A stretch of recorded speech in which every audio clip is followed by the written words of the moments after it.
Hello दोस्तों, स्वागत है आपका अपने यूट्यूब चैनल एसएससी आकाश टीचिंग में। दोस्तों, आज की इस वीडियो में हम स्टैटिक जीके जीएस का टॉपिक कवर करेंगे दोस्तों, जिसमें कि आपको टॉप 50% करवाए जाएंगे। दोस्तों, अगर आप SSC MTS CGL GD SSC CPO CGL CHSL Delhi police UP लेखपाल या अदरवाइज किसी भी एग्जाम की तैयारी करते हो तो हमारे साथ जुड़ सकते हैं। दोस्तों, आपको डेली 50 क्वेश्चन करवाए जाएंगे। दोस्तों, वही क्वेश्चन करवाए जाएंगे जहां से क्वेश्चन पूछे जाते हैं या जो परीक्षाओं में पूछे गए हैं। तो दोस्तों, वीडियो को लाइक और चैनल को सब्सक्राइब करें। प्रश्न नंबर 1 है दोस्तों, भारतीय संविधान में कुल कितनी अनुसूचियां हैं? तो दोस्तों, भारतीय संविधान में अनुसूचियां हैं 12। जब दोस्तों हमारा संविधान बना था तो उस समय थी 8 अनुसूचियां। इस समय कितनी है? 12 अनुसूचियां हैं दोस्तों, और 395 अनुच्छेद हैं। अगर हम गणना की दृष्टि से बात करें तो हमारे 448 हैं इस टाइम दोस्तों हमारे अनुच्छेद।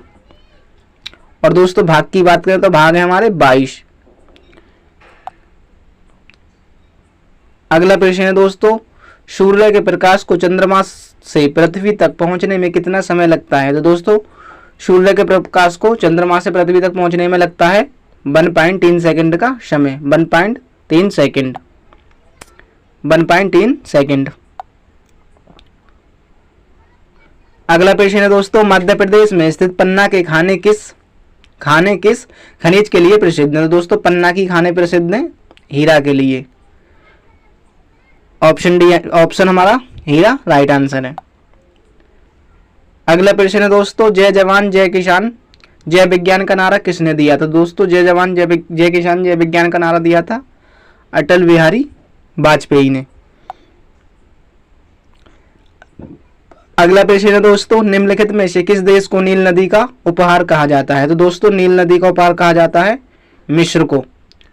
नील नदी का उपहार मिस्र को। दोस्तों, नील नदी की बात करें तो हम नील नदी विश्व की सबसे लंबी नदी है। नील नदी विश्व की सबसे लंबी नदी कौन सी नदी है दोस्तों? नील नदी। अगला प्रश्न है दोस्तों, भारत के राष्ट्रीय गीत वंदे मातरम को सर्वप्रथम कांग्रेस के किस अधिवेशन में गाया गया था? दोस्तों, सर्वप्रथम गाया गया था 1896 के अधिवेशन में। 1896 के अधिवेशन में गाया गया था। अगला प्रश्न दोस्तों, निम्नलिखित में से किस शहर को 7 पहाड़ियों का नगर कहा जाता है? तो दोस्तों, 7 पहाड़ियों का नगर कहा जाता है इटली की राजधानी रोम को। इटली की राजधानी रोम को। अगला प्रश्न है दोस्तों, निम्नलिखित में से किस वैज्ञानिक ने सापेक्षता का सिद्धांत दिया? तो दोस्तों, सापेक्षता का सिद्धांत दिया था अल्बर्ट आइंस्टीन ने। अगला प्रश्न दोस्तों, शक को राष्ट्रीय पंचांग के रूप में कब अपनाया गया था? दोस्तों, शक को अपनाया गया था 22 मार्च 1957 को। अगला प्रश्न है दोस्तों, विश्व में सर्वाधिक शाखाओं वाला भारतीय बैंक कौन सा है? तो दोस्तों, विश्व में जिस बैंक की सर्वाधिक शाखाएं वो है भारतीय स्टेट बैंक SBI। अगला प्रश्न दोस्तों, किस देश का राष्ट्रीय चिन्ह कंगारू है? तो दोस्तों, कंगारू है ऑस्ट्रेलिया का राष्ट्रीय चिन्ह कंगारू है। अगला प्रश्न दोस्तों, सुंदरलाल बहुगुणा का संबंध किस आंदोलन से है? तो दोस्तों, सुंदरलाल बहुगुणा का आंदोलन संबंध है चिपको आंदोलन से। अगला प्रश्न दोस्तों, सन 1923 में स्वराज पार्टी का गठन किसने किया था? दोस्तों, स्वराज पार्टी का गठन किया था मोतीलाल नेहरू और चित्तरंजन दास। तो दोस्तों, ए और सी दोनों ने, मोतीलाल नेहरू और चित्तरंजन दास दोनों ने। अगला प्रश्न है दोस्तों, ईस्ट इंडिया कंपनी को सूरत में कंपनी का पहला कारखाना लगाने की इजाजत किस मुगल बादशाह ने दी थी? तो दोस्तों, पहली ईस्ट इंडिया कंपनी लगी थी 1608 ईस्वी में। उस समय भारत का बादशाह था जहांगीर। तो दोस्तों, जहांगीर ने इजाजत दी थी। अगला प्रश्न दोस्तों, निम्नलिखित में से भारत का कौन सा क्षेत्र पुर्तगालियों का प्रथम व्यापारिक केंद्र था? तो दोस्तों गोवा। गोवा दोस्तों सबसे बाद में आजाद हुआ था हमारा 1961 ईस्वी में। अगला प्रश्न है दोस्तों, हर्षचरित्र एवं कादम्बरी किसकी रचना है? तो दोस्तों हर्षचरित्र एवं कादम्बरी है बाणभट्ट की। बाणभट्ट दोस्तों राजा हर्ष के दरबार में रहता था बाणभट्ट। अगला प्रश्न है दोस्तों, पेंसिल की लीड किस तत्व की बनी होती है? तो दोस्तों पेंसिल की लीड बनी होती है ग्रेफाइट की। अगला प्रश्न है दोस्तों, भारत की संविधान सभा की पहली बैठक हुई थी? तो दोस्तों भारतीय संविधान सभा की पहली बैठक हुई थी 9 दिसंबर 1946 को।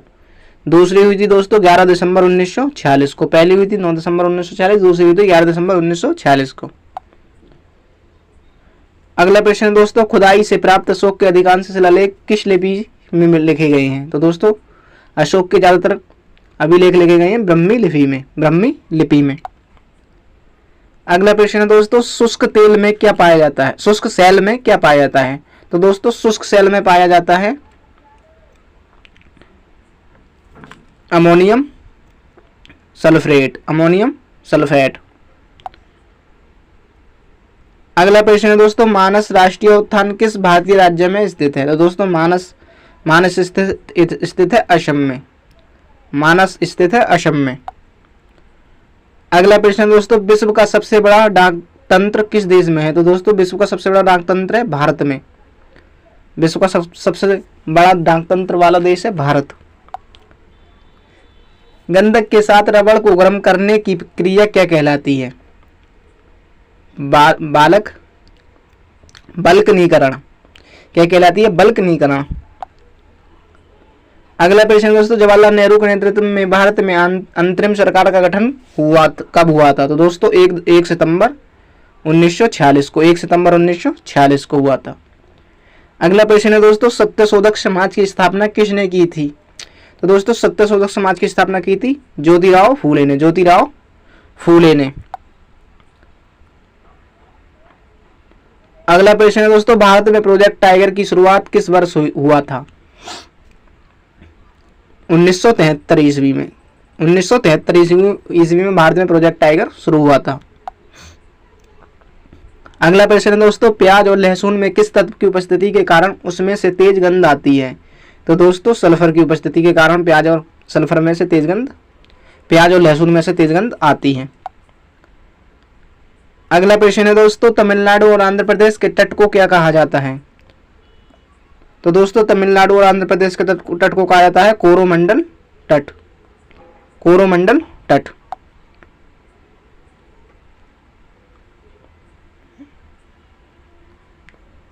अगला प्रश्न है दोस्तों, नीली क्रांति का संबंध किस क्षेत्र से है? तो दोस्तों नीली क्रांति का संबंध है मत्स्य पालन से।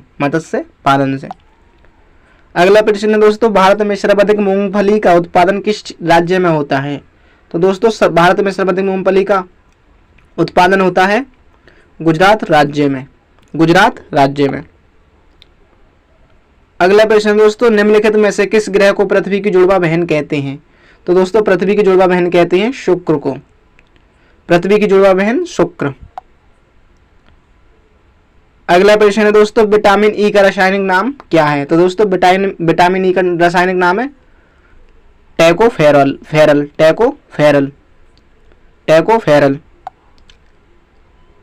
अगला प्रश्न है दोस्तों, दलदली भूमि में मुख्यतः कौन सी गैस निकलती है? तो दोस्तों दलदली भूमि से निकलती है